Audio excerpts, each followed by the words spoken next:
¿Qué tal, amigos y amigas de Ecoeconómico?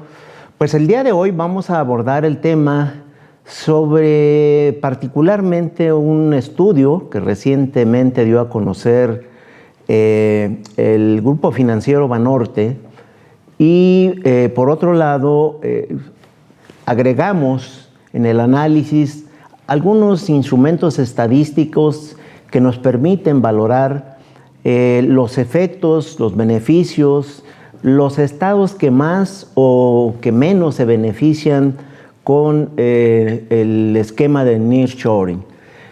Nos parece muy relevante y lo ponemos a la consideración de nuestros amigos de Ecoeconómico porque vale la pena seguir dimensionando lo que significa este marco de relocalización empresarial, que me parece que para México es una excelente oportunidad para impulsar las actividades económicas y comerciales. No está de más recordar que el nearshoring es un nuevo paradigma del comercio mundial que está modificando las relaciones económicas regionales basadas en la integración de cadenas de valor industrial a través de la relocalización empresarial cercana. El nearshoring, como lo hemos planteado en este espacio, es un mecanismo en que las empresas buscan configurar sus cadenas de valor acercando la producción, los procesos de producción al mercado de demanda final. Y nos parece que en el caso mexicano es el acercamiento de nuestra economía y de nuestras relaciones comerciales hacia el mercado más grande del mundo, que son los Estados Unidos. La estrategia nearshoring no solo, digamos, aminora o reduce costos, no solo optimiza las cadenas de suministro, sino que para nuestro juicio genera contextos locales. Esto implica que los espacios donde se instalan este tipo de empresas de alto valor agregado genera infraestructura, adecúa los marcos de infraestructura requerida para las empresas, moviliza a través de una mejor conectividad. Evidentemente, la parte educativa es fundamental porque requiere la formación de recursos humanos que vayan acorde a las necesidades de los procesos productivos, sobre todo cuando se usa tecnología de alto desarrollo, de la inteligencia artificial, los aspectos de carácter digital. Evidentemente requiere un nivel educativo muy propicio para este marco y por otro lado tener fuerza laboral altamente capacitado, propiciar la movilidad laboral que no solo le permita tener condiciones adecuadas de desempeño, sino el mejoramiento de los salarios. Entonces, esta estrategia es un mecanismo integral en donde puede favorecer, de hecho está favoreciendo a entidades federativas del centro del país, del occidente del país y del norte del país. Bueno, lo hemos señalado, este mecanismo nearshoring o de relocalización empresarial, pues no va a beneficiar de manera pareja a las entidades federativas. La expectativa, de acuerdo al estudio de Banorte, pues es muy alentadora para el país. En los próximos 5 años, de acuerdo a una estimación de Banorte, el país lograría ganancias de por el orden de 168,000 millones de dólares, un promedio anual de 33,600 millones de dólares. Esto representa el 6.2% de las exportaciones no petroleras estimadas para el 2022. Sin duda, repito, una estrategia que es una excelente oportunidad para el caso mexicano.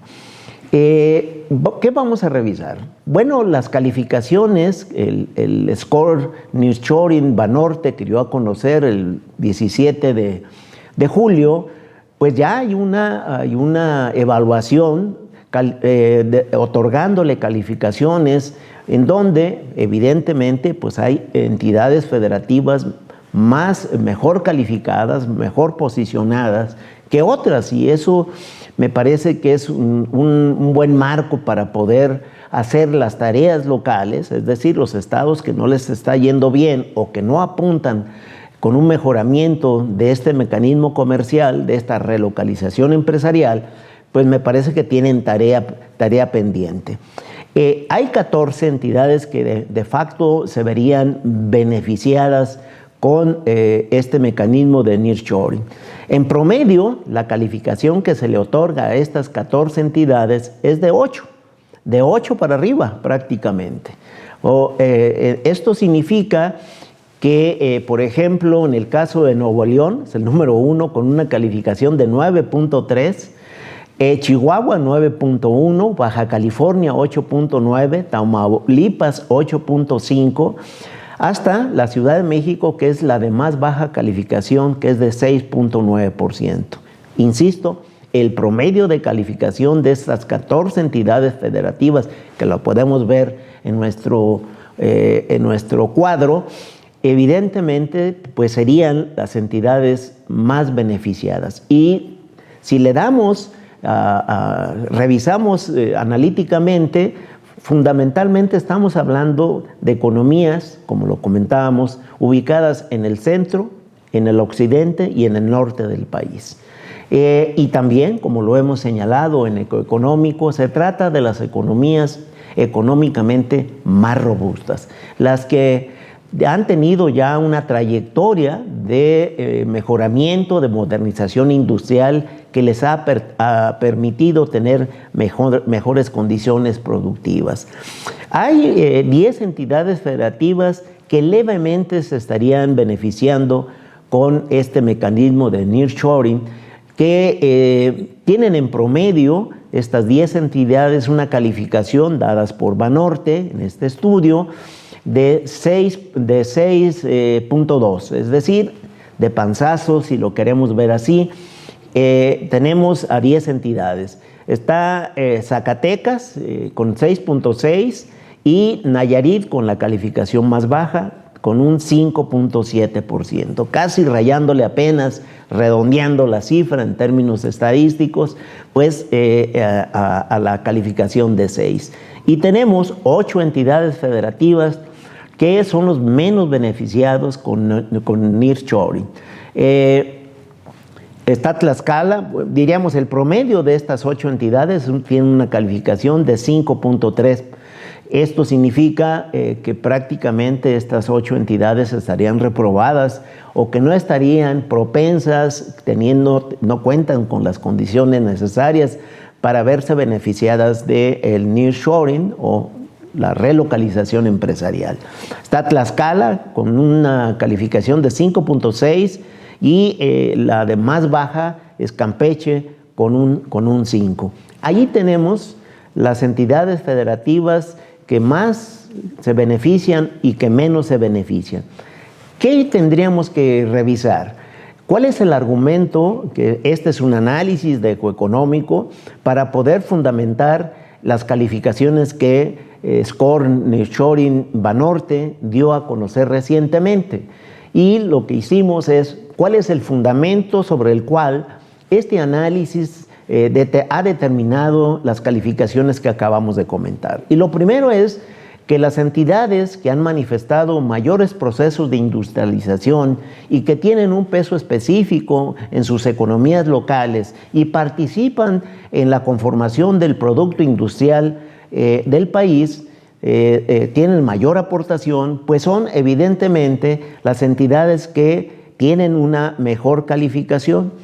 Respetamos el orden de las calificaciones y ponemos las condiciones de participación en la economía local y la participación nacional de las entidades federativas que ya las tenemos planteadas. En el mismo orden que lo plantea Banorte, Nuevo León, en su estructura industrial local, tiene un peso, su sector industrial tiene un peso en la economía local de 35% y participa a nivel nacional, es decir, en el sector industrial del país, con el 9.3%. Chihuahua, en su estructura industrial local, participa con el 40% y tiene una participación a nivel nacional al sector secundario de 4.5%. Baja California tiene una participación local de su sector industrial de 39% y participa a nivel nacional con el 4.6%. Ciudad de México es la que menos aporta a su sector industrial, el 9.4%, y a nivel nacional el 5.5%. ¿Por qué razón? La Ciudad de México en un 90% depende del comercio y de los servicios. Es decir, es una economía, la Ciudad de México, muy terciarizada y evidentemente pues no tiene una estructura de alta participación industrial. El promedio que tienen estas 14 entidades es en la estructura local, estatal, en la aportación del sector industrial a la economía de los estados, en promedio es del 35%, pero participan estas 14 entidades con el 67% del valor industrial de la economía nacional. Por eso decimos, pues una de las razones por la cual es una calificación de 8 en el score de Banorte, pues el primer argumento es las economías que tienen mayor participación industrial o que se han modernizado en su estructura productiva local.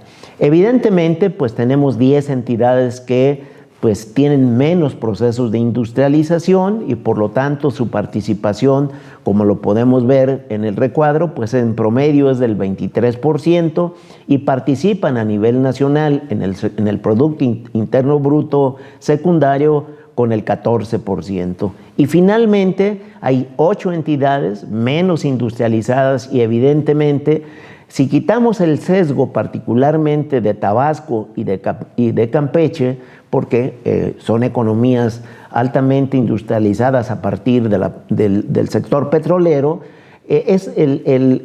la participación nos genera un sesgo. Si quitáramos eso, evidentemente el promedio de participación industrial en las economías locales bajaría de manera sensible.